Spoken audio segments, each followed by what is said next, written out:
sometimes it's just been so natural to us, we don't realize that we're, maybe a strong way to say it is we're cursing our future. You can curse your future or you can bless your future. So be careful what you say. I think, I love where you say, we need to send out. Well, I think in that case, God was saying, I am everything, because I am. Right. Now, mine is a different take on it. It is what follows the word I am, I believe you're inviting into your life. That's part of our message is, you don't know what, God's dream for your life is bigger than your own. And that's what I've seen. I mean, I never dreamed 13 years ago that I'd be sitting here with you, or we'd be in the arena where I used to watch the Rockets play, and so. There's something eerie about how easily we speak things into existence without even knowing it. Like setting off ripples that we can't see yet, but are already shaping the future. The words we choose carry weight, sometimes enough to lift us, sometimes enough to bury our chances. That's the message Joel Osteen has carried for years. What follows I am, he says, is what you welcome into your life. And for him, that belief has rewritten destiny in ways even he never saw coming. 13 years ago, he never imagined he'd be sitting center stage in the same arena where he once watched basketball legends. But today, that stadium isn't echoing with slam dunks. It's reverberating with sermons, lights, and thousands of voices singing in unison. Behind the polished image and the feel-good messages is a story both captivating and complicated. Joel Osteen, one of the most recognizable faces in modern Christianity, accepted $4.4 million in COVID relief funds, money meant for small businesses fighting to survive. Meanwhile, his own lifestyle remained untouched, complete with a $10.5 million mansion and another home acquired after criticism hit hard. His church, which brings in millions, reportedly devotes just 1% to charitable causes. And while his words promise abundance, he charges $15 for live events, preaching that same prosperity. Yet even amid the backlash, his message keeps drawing millions. There's a reason people keep coming back. The story begins in Houston, March 1963. Joel was born into a household where faith wasn't just practiced, it was lived. One of 6 siblings, he grew up surrounded by prayer, purpose, and the evolving dream of his father, John Osteen. A pivotal turn came in 1958, when Joel's younger sister Lisa was born with severe disabilities. It rattled the family. But instead of collapsing, they turned deeper into faith, embracing charismatic Christianity and stepping away from traditional Baptist roots. A year later, Lakewood Church was born, inside a dusty feed store with just over 200 seats. It was small, but it sparked something unstoppable. By the late 70s, the church had grown to over 5,000 members. Joel, unlike his siblings who took on leadership roles, stayed behind the curtain. He wasn't drawn to the pulpit. Instead, he focused on what the world would eventually see, crafting visuals, editing footage, perfecting broadcasts. After finishing high school, he enrolled at Oral Roberts University to study media, but dropped out within a year. At 19, he returned to Houston to build his father's TV ministry from the ground up. One local channel, then a national cable network. He was the quiet force turning Sunday sermons into compelling broadcasts that felt more like Hollywood than traditional church. For 17 years, Joel refused to preach. His father would ask again and again, and he would always say, "No." "You're the preacher," he'd insist. "I'll make you look great on TV." And then, in January 1999, everything changed. On the 17th, Joel took the stage for the very first time. Just 6 days later, his father passed away. That first sermon became the last message his dad ever heard. And suddenly, Joel was the new leader of a 6,000-member congregation. With no formal theology training, he stepped into the spotlight carrying not just his father's legacy, but also a wave of expectation. At the time, Lakewood drew a decent crowd by Houston standards, around 8,000 weekly. But within 5 years, that number skyrocketed to over 25,000. How? Joel poured resources into television airtime, bought up billboards, and delivered messages that felt personal and uplifting. Joel's reach was astonishing. By 2017, Lakewood spent $25 million annually just on media, but the returns were unmatched. A dedicated Sirius XM station followed. His Night of Hope tours sold out stadiums across the country. And it wasn't just words. In 2004, Joel released his first book, Your Best Life Now. It wasn't expected to make waves, but within 3 months, it sold over 500,000 copies. By the next spring, it crossed the 1 million mark and kept climbing. The book stayed on the New York Times bestseller list for nearly 4 years. Over 4 million copies were sold. It was no longer just a book. It was a movement. What started as a simple, heartfelt message transformed into a cultural phenomenon. Joel's unique blend of faith, motivation, and accessible hope struck a chord with people from every walk of life. It didn't matter if they were church regulars or folks who'd never opened a Bible. His words made them feel understood, inspired, and ready to believe in a brighter tomorrow. That book wasn't just a ticket to fame for Joel.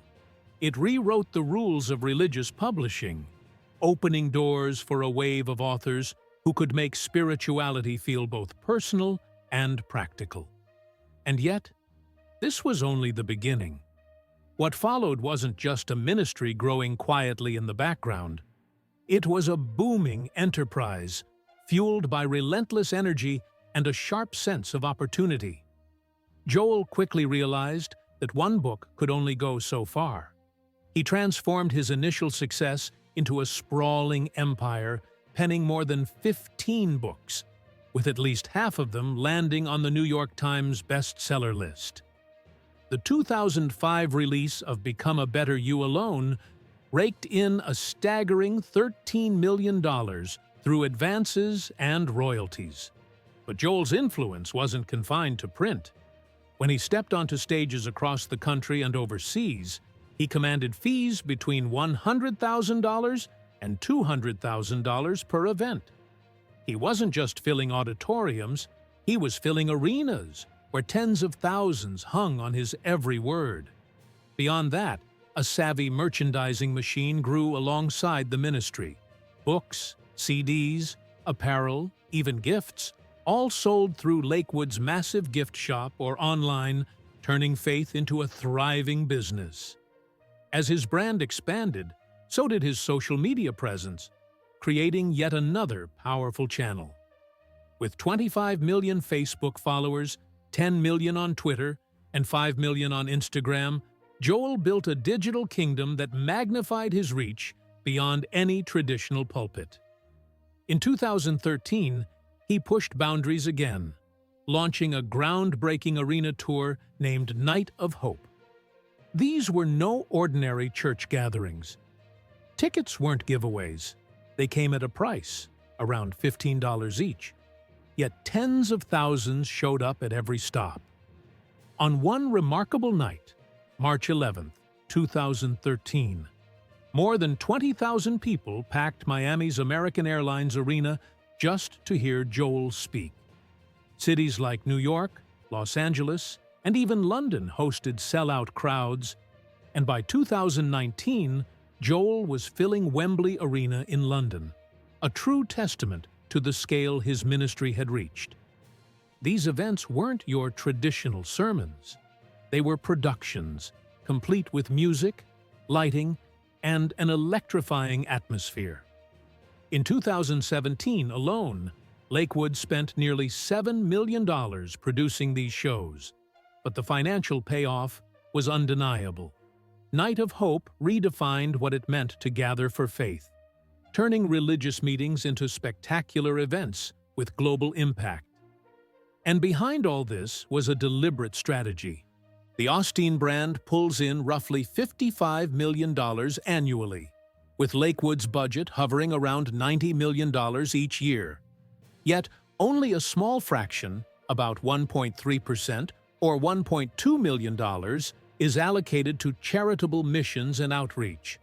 Most of the funds are funneled into running services, producing media content, hosting Night of Hope events, and covering administrative expenses.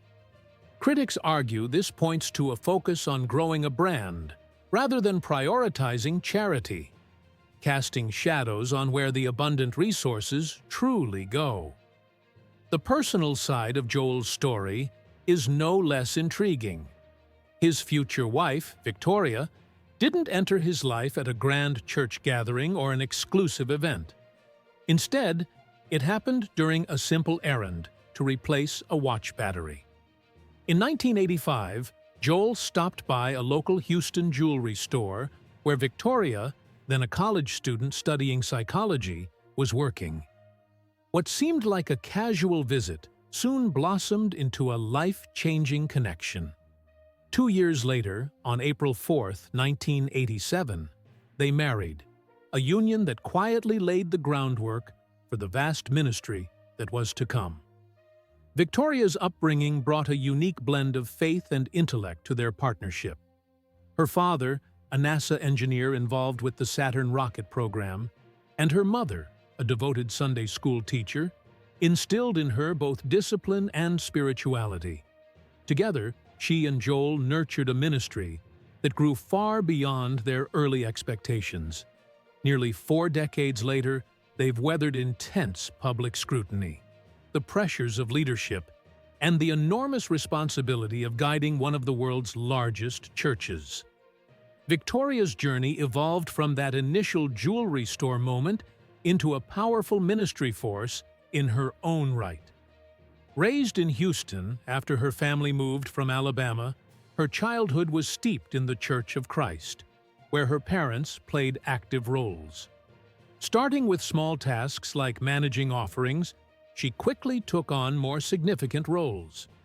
In 2003, she launched Lakewood's women's ministry, which flourished rapidly and now reaches thousands annually. Her presence on stage became as compelling as Joel's, her voice resonating deeply with the congregation. She also carved out her own identity as a best-selling author. Her 2008 debut, Love Your Life, sold 750,000 copies in its first printing and debuted at number 2 on the New York Times bestseller list. A remarkable feat for someone who once worked behind a jewelry counter. It's been said that emotional wounds left unhealed can affect those who never caused them, and Victoria's story is one of healing, boldness, and tireless energy. She didn't merely follow in Joel's footsteps. She helped shape the path they walked together. Their children, Jonathan and Alexandra, grew up immersed in the life of Lakewood Church, yet they didn't retreat into anonymity. Jonathan, born in April 1995, pursued studies in radio, television, and film at the University of Texas at Austin, graduating in 2017. Even as a teenager, he was already leading worship services. By 2016, both siblings performed for huge audiences, like the 45,000-strong crowd at America's Night of Hope in San Francisco. Jonathan also began crafting music for Lakewood's young adults ministry, and in 2019, he stepped into the pulpit for his first sermon on Father's Day. Alexandra made her own mark in worship music, becoming a lead vocalist for Lakewood's band, LYA. Their songs, including popular tracks like I've Got a Fire, have reached hundreds of thousands across streaming platforms. Their faith and identity are wrapped in a message that feels both simple and profound. His lifestyle mirrored his financial success. He resides in a $10.5 million mansion in Houston and owns another $3 million home. Some praise this as a testament to his message's power. Others see it as proof of a gospel that seems to work only for its preacher. Legal troubles even followed.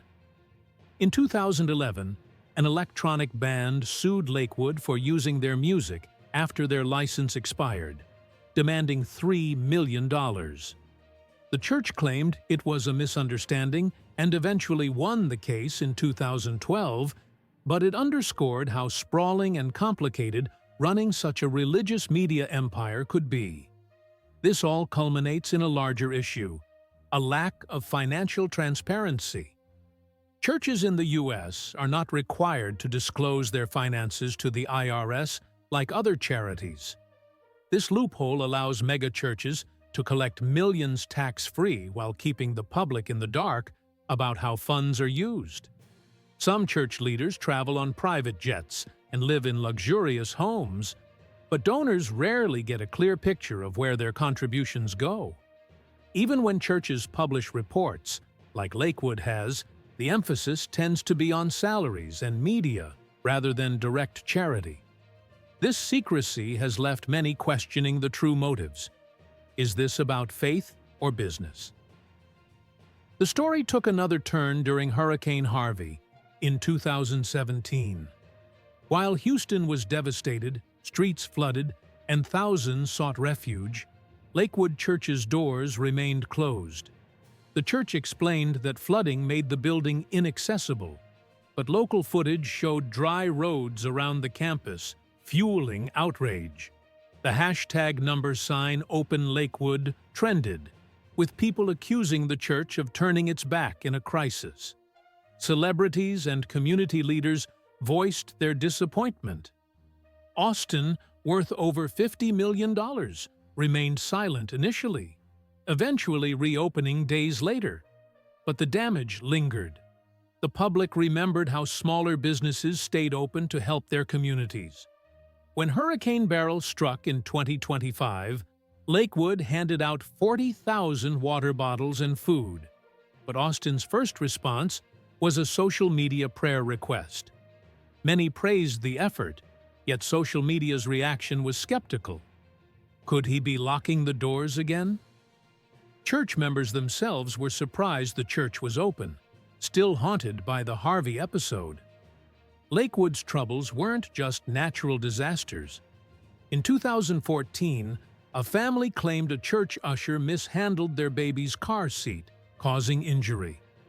The church denied the allegation, but later settled for $15,000, sparking concerns about safety and accountability. His legacy remains in flux, a powerful reminder that with great influence comes great scrutiny, and the true measure of impact goes beyond dollars and followers to the hearts truly changed.